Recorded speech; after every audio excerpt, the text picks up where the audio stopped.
ជំរាបសួរពុកម៉ែបងប្អូនទាំងអស់គ្នាដែលមានបញ្ហាក្លៀកខ្មៅធំក្លិនក្លៀកផ្សាក្លៀកអីហ្នឹងបងប្អូនណាហើយមានដំពកច្រើនបងប្អូនកុំភ្លេចប្រើប្រាស់ជាមួយនឹងម្សៅលាបក្លៀក NG7 នេះគឺល្អប្រើមែនតែនបងប្អូនធានាជូន 100% តែម្ដង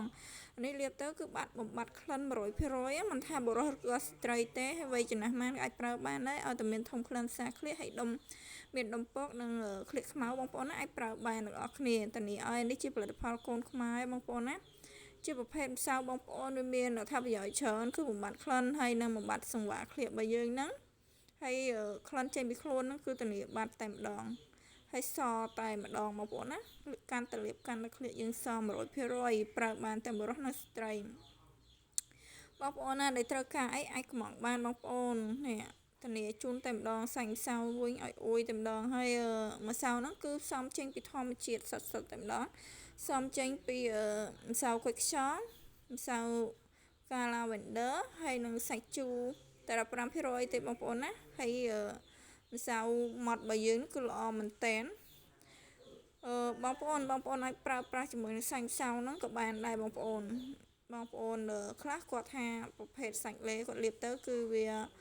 អត់ស្ងួតណាលាបទៅគឺលេហ្នឹងពេលគាត់បាច់ញើសមកវាហូរចេញតែទាំងអស់ចឹងហើយបងប្អូនអាចសាកប្រើជាមួយនឹងប្រភេទម្សៅបានដាក់ទៅគឺស្ងួតស្មូតតែម្ដងបងប្អូនធានាឲ្យគឺស្មូតតែម្ដង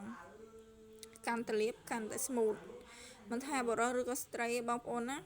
ភាគច្រើនលើយើងគឺតែងតែធ្វើការទៅវាបាក់ញើសឲ្យបងប្អូនហូរញើសហូរអីចឹងហើយអ្នកខ្លះគឺហូរញើសកន្លែងតំបន់ពិសេសគាត់ក្លៀកតែម្ដងគឺហូរខ្លាំងមែនតែនចឹងហើយអាចប្រើប្រាស់ជាមួយនឹងសាលាបក្លៀកនេះបានបងប្អូនណាអាចកម្មង់បានសាកទៅបងប្អូនអ្នកលក់ធានាឲ្យបើថាលាបទៅហើយអត់បាក់ធំក្លិនក្លៀកហើយនៅហូរញើសក្លៀក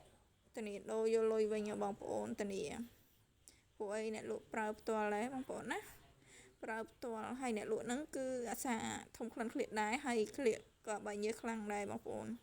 ចឹងហើយបងប្អូននៅត្រូវការអាចកម្មង់បានអរគ្នាអរគុណច្រើន